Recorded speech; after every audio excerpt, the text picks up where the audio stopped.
지금 이 순간에도 바이낸스 문이 조금씩 닫히고 있습니다. 한국에서 차단이 더 강해지면 접속 안 됨 화면이 먼저 뜰 수 있어요. 그 전에 자산부터 탈출시키는 게 1순위입니다. 처음엔 조용히 시작합니다. 다운로드가 막히고 업데이트가 끊기고 그 다음엔 접속 제한이 따라옵니다. 이런 흐름에서 늦게 움직이면 선택지가 급격히 줄어듭니다. 혹시 한국에서 바이낸스를 차단한다는 얘기 들으셨나요? 이번엔 뜬 소문이 아니라 실제로 앱 유통부터 막히는 조치가 나온 상황입니다. 최근 바이낸스 같은 미신고 해외 가상자산 거래소 앱이 구글 플레이 스토어에서 다운로드와 업데이트가 차단되었습니다.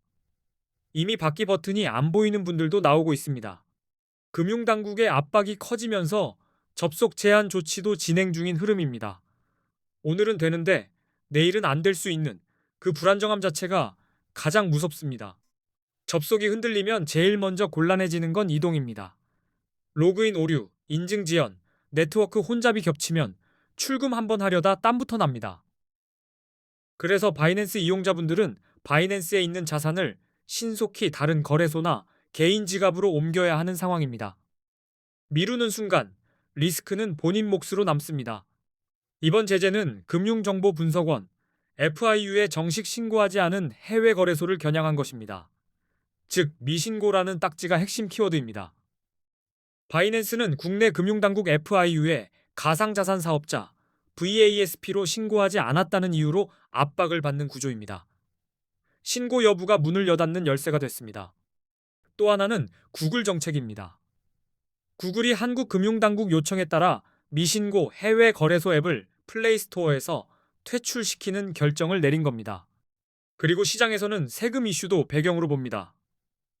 국내 거래소는 앞으로 과세가 붙을 가능성이 큰데 해외는 부과가 어렵다 보니 당국이 더 강하게 움직였다는 해석입니다.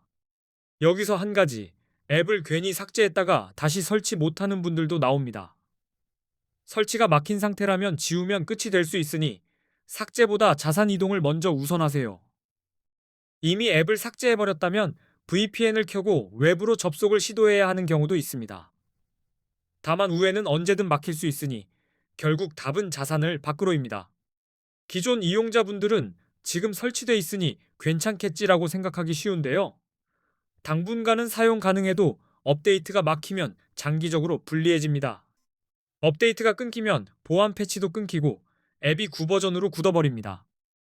그러다 접속 제한까지 걸리면 그때는 움직일 공간이 좁아집니다. 그래서 안전한 선택은 개인 지갑으로 출금해 두는 겁니다. 접속이 흔들릴수록 내 자산을 내 지갑으로 빼두는 게 가장 깔끔합니다. 개인 지갑은 내가 열쇠를 들고 있는 금고라고 생각하시면 됩니다. 거래소 문이 닫혀도 내 금고는 그대로 남습니다. 자산을 옮길 때는 목적지부터 정하는 게 빠릅니다. 새 거래소든 개인 지갑이든 먼저 받을 곳을 만들어두면 출금 버튼을 눌렀을 때 손이 덜 떨립니다. 새 거래소로 옮기실 분들은 가입과 인증을 미리 끝내두세요. 막상 보낼 때 입금이 잠겨 있으면 그 순간부터 시간이 제일 아깝습니다. 원화 입금이 되는 거래소를 쓰면 이동 속도가 달라집니다. 원화로 들어가서 바로 거래할 수 있으면 우회 환전 과정이 줄어서 실수도 줄어듭니다. 전송 코인을 고를 때는 가격이 덜 흔들리는 것이 편합니다. 보내는 도중 가격이 출렁이면 심리가 무너져서 괜히 손을 더 대게 됩니다. 그래서 많은 분들이 USDT나 USDC 같은 스테이블 코인을 중간 다리로 씁니다. 가격이 비교적 안정적이라 이동 자체에 집중하기 좋습니다. 네트워크는 수수료와 속도가 천차만별입니다. 빠르다고 다 좋은 것도 아니고 싸다고 다 안전한 것도 아니라서 본인이 쓰는 거래소 입금 지원 네트워크를 맞춰야 합니다. 출금 수수료로 빠질 잔고도 계산해 두세요. 전액 출금 눌렀다가 수수료 때문에 실패하면 그 순간부터 다시 시도하느라 정신이 흐트러집니다. 입금이 도착하면 바로 기록을 남겨두세요. 어느 코인을 어떤 네트워크로 보냈는지 남겨두면 다음 이동 때 속도가 2배로 빨라집니다. 출금할 때는 준비 순서가 있습니다. 먼저 지갑 주소를 만들고 그 주소를 바이낸스 출금 화면에 정확히 붙여 넣는 것부터 시작합니다. 가능하면 소액으로 테스트 전송을 한번 해보세요. 작은 금액이 정상 도착하는 걸 확인하고 나면 큰 금액 이동도 훨씬 담담하게 진행됩니다. 네트워크 선택도 중요합니다. 같은 코인이라도 체인 선택이 다르면 다른 길로 보내는 셈이라 출금 화면에서 네트워크 이름을 2번 읽고 진행합니다. 가끔 메모나 태그가 필요한 코인도 있습니다. 그런 코인은 메모를 빼먹으면 입금이 늦어지거나 꼬일 수 있으니 입금 안내 문구를 끝까지 읽으셔야 합니다. 개인 지갑으로 빼두면 다음엔 새 거래소로 옮기는 것도 훨씬 수월합니다. 중간 거점이 생기는 셈이라 어디로든 갈 수 있는 자유도가 커집니다. 신규 이용자분들은 더 타이트합니다. 플레이스토어에서 앱 설치가 막혀 있고 웹 접속도 제한될 수 있어서 시작 자체가 어려워진 상황입니다. 그래서 신규라면 지금 가능한 루트를 확보해 두는 게 중요합니다. 계정 생성, 본인 인증, 입출금 경로를 미리 만들어 두면 뒤늦게 당황할 일이 줄어듭니다. 우회 접속으로 VPN을 쓰는 방법도 있습니다. 다만 보안과 법적 위험을 감수해야 하는 선택이라 무작정 따라하기보단 구조를 이해하고 접근해야 합니다. VPN은 문을 뚫는 도구가 아니라 우회로를 빌리는 느낌입니다. 우회로엔 CCTV가 없을 수도 있고 길이 미끄러울 수도 있습니다. 국내 거래소로 옮기는 방법도 대안처럼 보이지만 선물 거래를 하려면 한계가 큽니다. 국내는 레버리지 사용이 어려워서 전략 자체가 달라집니다. 게다가 국내 거래소는 수수료 체감이 큰 편이고 추후 세금 부과가 예정될 가능성이 있어 부담이 커질 수 있습니다. 그래서 저는 국내만으로 해결하긴 어렵다고 봅니다. 결국 많은 분들이 원화 입금이 되고 한글 지원도 되는 해외 쪽 대안을 찾고 있습니다. 지금 이동이 몰리는 이유가 딱 그 2가지입니다. 이번 사태로 한국인들이 가장 많이 가입하고 이동하는 거래소 5곳을 비교 분석해 두었습니다. 왜 5곳이냐면 조건이 서로 달라서입니다. 이 5거래소는 원화 입금이 가능하고 한글 지원도 됩니다. 초보자분들이 막히는 지점이 언어와 입금인데 그걸 먼저 풀어주는 구성입니다. 수수료도 저렴한 편이고 가입 시 $100를 지급하는 이벤트를 하는 곳도 포함되어 있습니다. 같은 거래라도 수수료 차이는 나중에 계좌에 그대로 남습니다.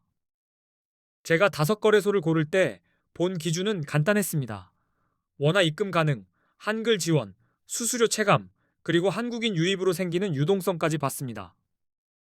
특히 초보자분들은 한글 안내와 고객 응대가 체감 차이를 만듭니다.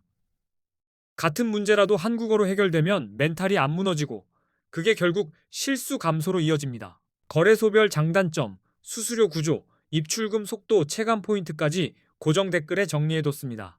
영상 끝나기 전에 한 번만 눌러서 이제부터는 코인 선물 거래, 퓨처스 단타의 기본 단타법을 잡아드리겠습니다. 핵심은 롱이냐 숏이냐를 감이 아니라 근거로 결정하는 겁니다. 비트코인은 변동성이 크기 때문에 진입 타이밍이 전부라고 해도 과장이 아닙니다. 잘 들어가면 짧게 먹고 나오고 못 들어가면 바로 역풍을 맞습니다. 퓨처스는 오르는 장에서만 돈을 버는 게 아닙니다. 떨어질 때도 수익을 노릴 수 있어서 롱과 숏을 정확히 구분하는 게 첫 단추입니다.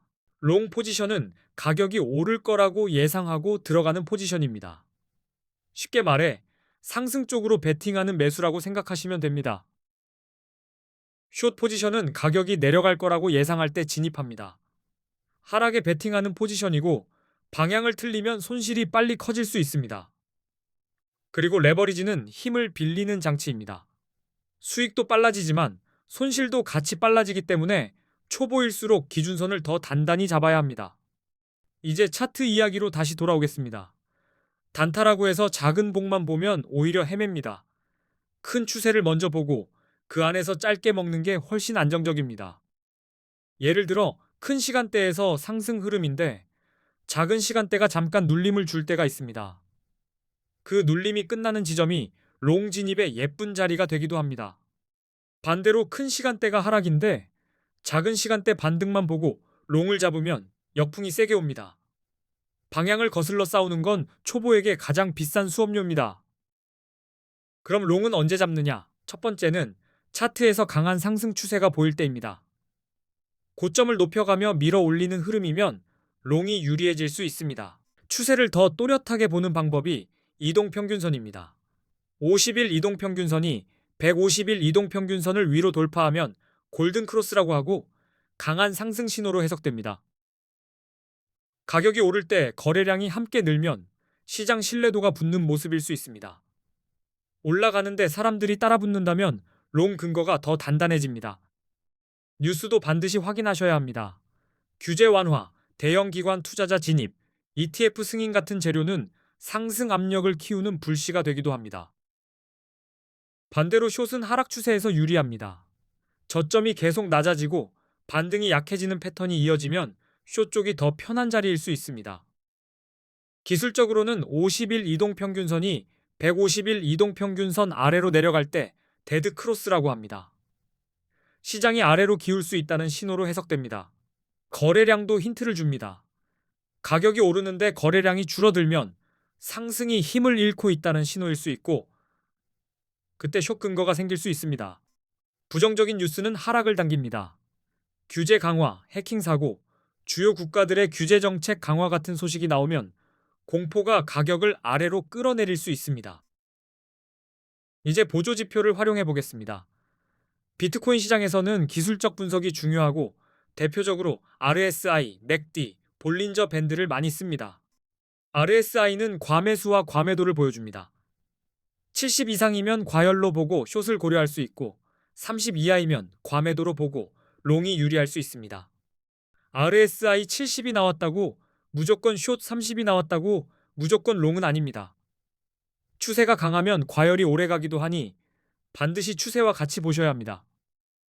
맥디는 추세 전환과 모멘텀을 보는데 도움이 됩니다. 선이 교차하거나 힘이 약해지는 순간을 읽으면 단타에서 늦게 타는 실수를 줄일 수 있습니다. 볼린저 밴드는 변동성의 폭을 보여줍니다. 밴드가 조여지면 에너지가 모이는 신호일 수 있고 벌어질 때 큰 움직임이 나오는 경우가 있어 진입 포인트를 잡기 좋습니다. 볼린저 밴드 상단을 계속 두드리며 올라가면 강한 상승일 수 있습니다. 그때는 언제 꺾이냐보다 언제 힘이 빠지냐를 거래량과 맥디로 확인합니다. 중요한 건 한 가지 지표만 믿지 않는 겁니다. 추세, 거래량, 뉴스, 지표를 함께 보고 같은 방향으로 신호가 겹칠 때만 칼처럼 들어갑니다. 그리고 가장 강력한 기술은 관망입니다. 근거가 얇으면 쉬는 것도 포지션이고 그 한 번의 참음이 계좌를 지켜줍니다. 롱을 잡을 땐 상승 추세 확인하고 거래량이 받쳐주는지 보고 긍정 뉴스가 있는지 확인한 뒤 지표가 과열인지 아닌지 마지막으로 체크합니다. 숏을 잡을 땐 하락 추세와 데드 크로스 같은 신호를 보고 상승이 힘 빠지는 거래량을 확인하고 부정 뉴스까지 겹치면 근거가 단단해집니다. 단타는 들어가는 기준만큼 나오는 기준이 중요합니다. 들어가기 전에 손절 라인과 목표 구간을 머릿속에 세워두면 흔들림이 줄어듭니다. 초보자일수록 레버리지는 낮게, 횟수는 적게, 근거는 두껍게 잡는 게 좋습니다. 한 번의 대박보다 오래 살아남는 게 결국 계좌를 키웁니다. 오늘 내용은 고정 댓글과 같이 보셔야 완성입니다. 거래소 5곳 비교표와 자산 이동 팁을 묶어뒀으니 지금 바로 확인해 두세요. 이 영상이 코인 단타에 도움이 되셨나요? 앞으로도 실전에서 바로 써먹을 수 있게 더 쉽게, 더 재밌게 정리해서 가져오겠습니다. 끝까지 시청해주셔서 감사합니다. 마지막으로 한 번만 더 말하겠습니다. 한국에서 차단이 더 강해지기 전에 바이낸스 자산부터 빠르게 옮겨두세요.